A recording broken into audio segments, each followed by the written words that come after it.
اہل بیت کو برا بھلا کہنا یہ حرام ہے، حرام ہے، حرام ہے۔ اہل بیت اسلام کے اندر ان کی محبت لازم ہے، ان سے محبت کرنا ہر مسلمان کے لیے لازم ہے۔ علی رضی اللہ تعالیٰ عنہ سے بغض کرنا منافقت کی نشانی ہے۔ اعوذ باللہ من الشیطان الرجیم، بسم اللہ الرحمن الرحیم۔ کچھ بھائی ایسے ہیں جو شیعہ پر تو اعتراض کرتے ہیں کہ وہ صحابہ کو نہیں مانتے، وہ صحابہ کے خلاف باتیں کرتے ہیں، لیکن خود حدیث رسول صلی اللہ علیہ وآلہ وسلم پر اعتراضات کرنے لگتے ہیں۔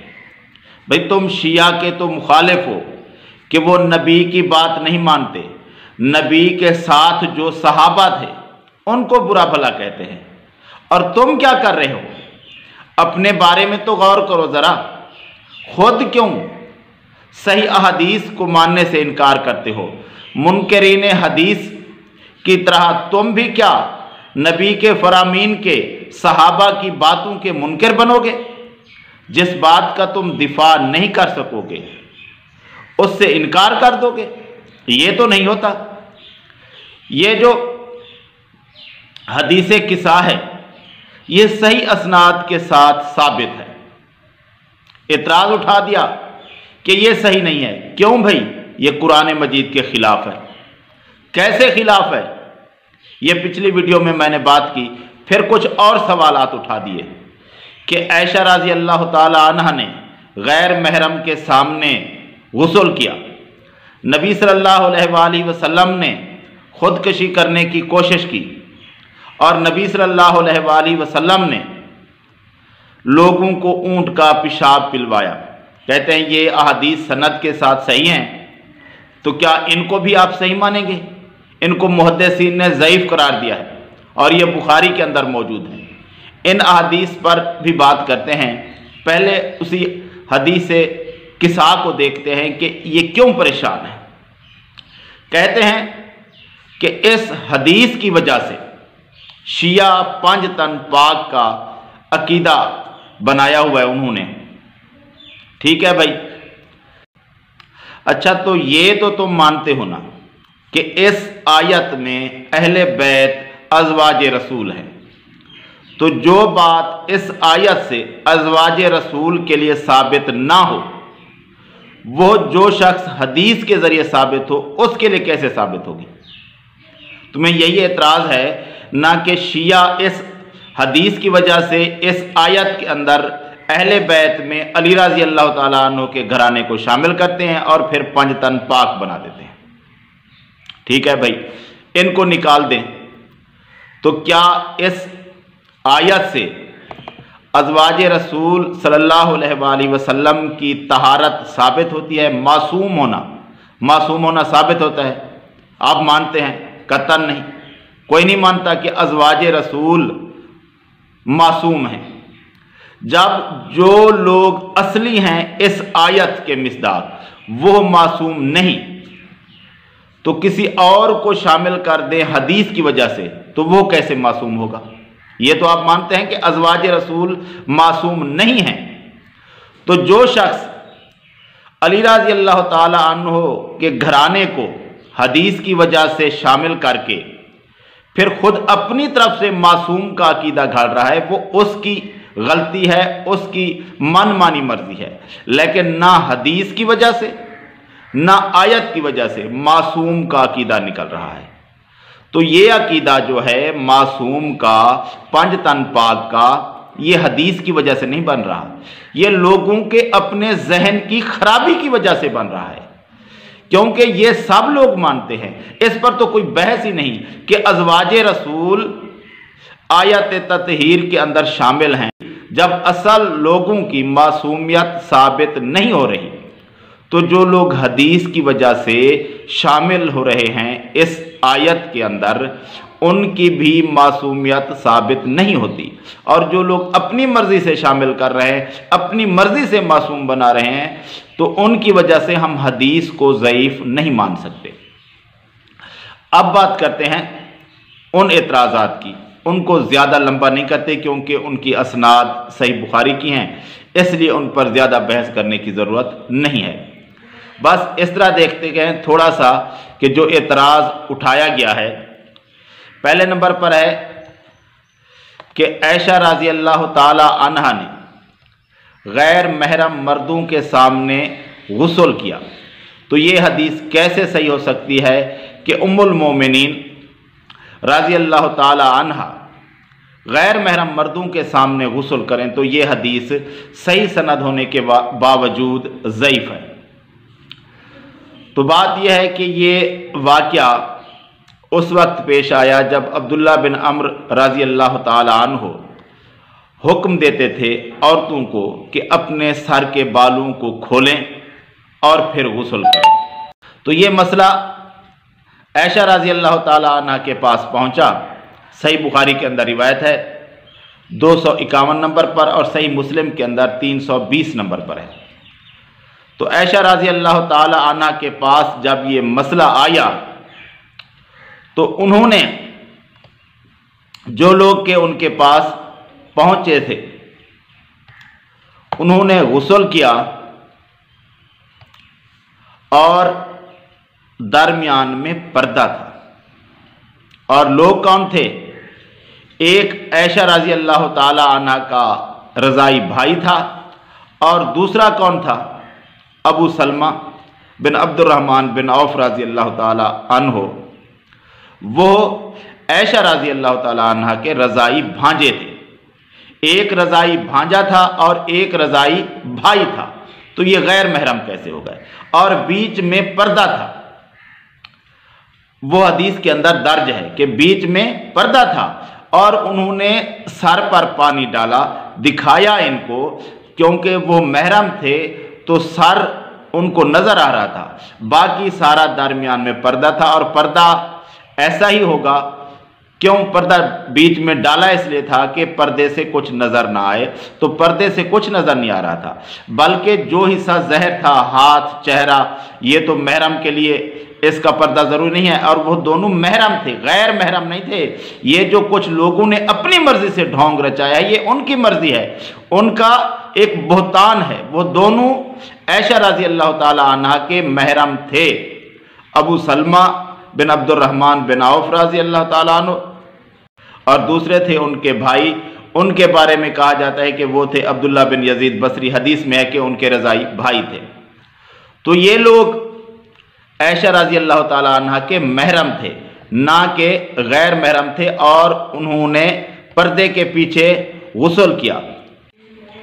اور اسی طرح کی ایک روایت صحیح بخاری کے اندر نبی صلی اللہ علیہ وآلہ وسلم کے غسل کے واقعہ کی ہے، جو کہ فتح مکہ کے موقع پر نبی صلی اللہ علیہ وآلہ وسلم نے کیا اور فاطمہ رضی اللہ تعالیٰ عنہ نے پردہ کیا ہوا تھا. اس کے اندر بھی وہ پردے کے دوسری طرف تھی اور نبی صلی اللہ علیہ وآلہ وسلم غسل فرما رہے تھے. تو کیونکہ نبی صلی اللہ علیہ وآلہ وسلم محرم تھے اور پردے کے پیچھے تھے، انہوں نے پردہ کیا ہوا تھا ان کے لیے. تو یہ احادیث ایسی نہیں ہے کہ ان کا بس رد کر دیا جائے. تو یہ لوگ منکرین حدیث جو سوال اٹھاتے ہیں وہی سوال یہ لوگ جن کے پاس اور کوئی جواب نہیں ہوتا، حدیث سے ان کا دل مطمئن نہیں ہوتا، تو اپنی مرضی سے ان کا رد کر دیتے ہیں. تو یہ سراسر بے وقوفی کی بات ہے. صحیح حدیث کو ایسے اپنی مرضی سے رد نہیں کیا جا سکتا. کوئی بات ہو، کوئی وزن ہو رد کرنے کا، کوئی ایسا نقص ہو حدیث کے اندر جس کی وجہ سے رد کیا جا سکے. دوسرا سوال یہ اٹھایا ہے کہ صحیح بخاری کے اندر ایک روایت ہے کہ نبی صلی اللہ علیہ وآلہ وسلم نے وہی جب کچھ عرصے کے لیے رکی تھی تو خودکشی کرنے کی کوشش کی. تو یہ بھی ایک صحیح سند کے ساتھ حدیث موجود ہے لیکن صحیح نہیں ہے.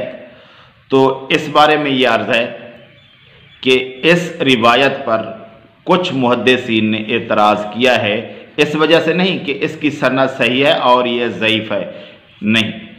انہوں نے یہ اعتراض کیا ہے کہ اس کی سند نہیں ہے. کیوں؟ کیونکہ جو باقی حدیث ہے وہ صحیح سند کے ساتھ ہے، لیکن یہ ٹکڑا یہ زہری نے بیان کیا ہے اور اسے مرسل بیان کیا ہے. اس کو حدیث کے ساتھ شامل بے شک کر دیا گیا ہے، لیکن یہ زہری کا بیان کردہ واقعہ ہے اور اس کی انہوں نے کوئی سند آگے بیان نہیں کی. اس وجہ سے اسے ضعیف گردانا ہے کچھ محدثین نے۔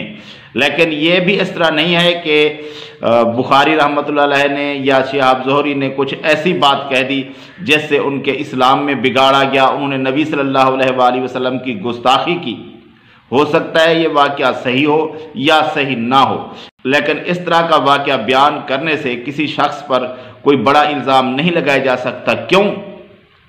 کیونکہ نبی صلی اللہ علیہ وآلہ وسلم کے یہ اس طرح کے واقعات قرآن مجید میں بھی ہیں۔ جس طرح کے واقعہ یہ ہے کہ نبی صلی اللہ علیہ وآلہ وسلم نے اپنی مرضی سے شہد کو اپنے لیے حرام قرار دے دیا، تو اللہ تبارک و تعالیٰ نے کیا کہا قرآن مجید کے اندر سورہ تحریم کے اندر، اے نبی جسے اللہ نے آپ کے لیے حلال کیا ہے آپ اسے حرام کیوں کرتے ہیں؟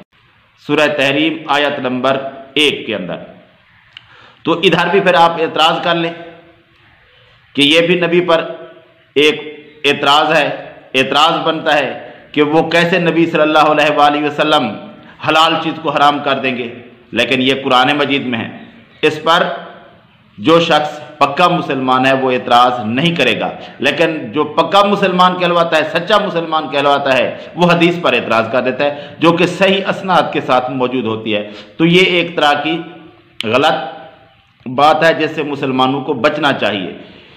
اور اسی طرح بی بی مریم کا واقعہ بھی قرآن مجید کے اندر ہے، سورہ مریم کے اندر آیت نمبر 23 میں، کہ کہنے لگی کاش میں اس سے پہلے مر چکی ہوتی اور میرا نام و نشان بھی باقی نہ رہتا۔ تو یہ پھر مریم بی بی کی توہین ہے کہ وہ کیسے کہہ سکتی ہیں اس طرح، جس طرح آپ کہتے ہیں کہ نبی صلی اللہ علیہ وآلہ وسلم کیسے کہہ سکتے ہیں اس طرح۔ بھئی یہ ساری باتیں، وہ نبی صلی اللہ علیہ وآلہ وسلم کا شہد کو اپنے لیے حرام قرار دینا، وہ بھی اس وقت تھا جب نبی صلی اللہ علیہ وآلہ وسلم کو اس طرح نہیں بتایا گیا تھا کہ اپنی مرضی سے کوئی چیز اپنے اوپر حرام قرار دینا جائز نہیں ہے۔ اسی طرح یہ بھی جو واقعہ ہے یہ بھی اس وقت تک آپ صلی اللہ علیہ وآلہ وسلم کو نہیں بتایا گیا تھا کہ موت کی تمنا کرنا، کوشش کرنا حرام ہے۔ تو اگر صحیح ہے، تو اگر صحیح نہیں ہے تو پھر تو کوئی بات ہی نہیں۔ اور اس پر جو اعتراض ہے وہ یہی ہے کہ یہ زہری کا بیان کرتا ہے، اس کی سند مرسل ہے، یہ روایت صحیح سند کے ساتھ موجود نہیں ہے۔ اور اسی طرح اللہ تبارک و تعالیٰ نے قرآن مجید میں نبی صلی اللہ علیہ وآلہ وسلم کو خود مخاطب کیا ہے، اے نبی صلی اللہ علیہ وآلہ وسلم ان کے ایمان لانے، اے نبی صلی اللہ علیہ وآلہ وسلم ان کے ایمان نہ لانے پر شاید آپ تو اپنی جان کھو دیں گے، سورہ شعراء آیت نمبر 3۔ تو یہ بھی اسی طرح کی بات ہے۔ تو اس طرح نہیں ہوتا، کوئی حدیث اپنی مرضی سے رد نہیں کی جا سکتی جس کی صحیح اسناد ہوں۔ احادیث کو صحیح ضعیف قرار دینا محدثین جو اس علم میں ماہر ہیں ان کا کام ہے، اور صحیح احادیث کون سی ہیں جن کو اسلاف نے صحیح سمجھا، ان کے منہج کے مطابق احادیث کو سمجھنا ہے، نہ کہ اپنی مرضی سے سمجھنا ہے۔ صحیح ضعیف اپنی مرضی نہیں چلانی، جہاں آپ کا ذہن مطمئن نہ ہو اس حدیث کو پھر ضعیف قرار دے دیں، اس طرح تو نہیں ہوتا۔ اور تیسرا اعتراض یہ کیا گیا کہ نبی صلی اللہ علیہ وآلہ وسلم نے کچھ لوگوں کو جو بیمار تھے اونٹ کا پیشاب پلانے کے لیے کہا، اونٹ کا دودھ اور پیشاب۔ کہتے ہیں یہ کیسے ہو سکتا ہے؟ نبی کیسے کہہ سکتا ہے کسی شخص کو کہ اونٹ کا پیشاب پیے؟ یہ تو حدیث صحیح نہ ہوئی، اس کی اسناد صحیح ہیں، اسناد صحیح ہیں نا، تو آپ ضعف کا حکم کس وجہ سے لگا رہے ہیں؟ بھئی پیشاب پینے کا حکم کیسے دے سکتا ہے نبی؟ بھئی اس صحیح حدیث کو کسی محدث نے، جو محدث تھے جن کو آپ ابھی مان لیں احمد سعید ملتانی جیسے لوگ، یہ محدث نہیں ہوتے، یہ ایسے لوگ ہیں جو منکرین حدیث ہیں، کسی محدث نے آج تک جرأت نہیں کی کہ اس حدیث کو ضعیف قرار دے۔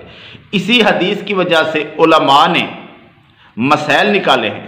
کوئی کہتا ہے، علماء کا جو اختلاف ہے وہ اس بات پر ہے کہ آیا حلال جانور کا پیشاب حرام ہے یا حلال ہے، پینے کے لیے نہیں، باقی معاملات میں کپڑوں کو لگ گئے کچھ اس طرح کے معاملات میں حلال جانور کا پیشاب حلال ہے یا حرام ہے، اس پر اختلاف ہے اس حدیث کی وجہ سے۔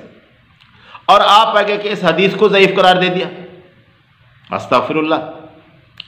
تو نبی صلی اللہ علیہ وآلہ وسلم نے اونٹ کا پیشاب اور دودھ پینے کا جو حکم دیا وہ بیماری کی وجہ سے تھا ان کی، اور سائنس تو بہت ساری حرام چیزوں کو استعمال کرواتے ہیں سائنسدان دوائیوں کے طور پر، تو وہ چل رہی ہیں، تو یہ بھی دوائی کے طور پر تھی، اور حدیث کے اندر یہی ہے کہ ان کو افاقہ ہوا تھا۔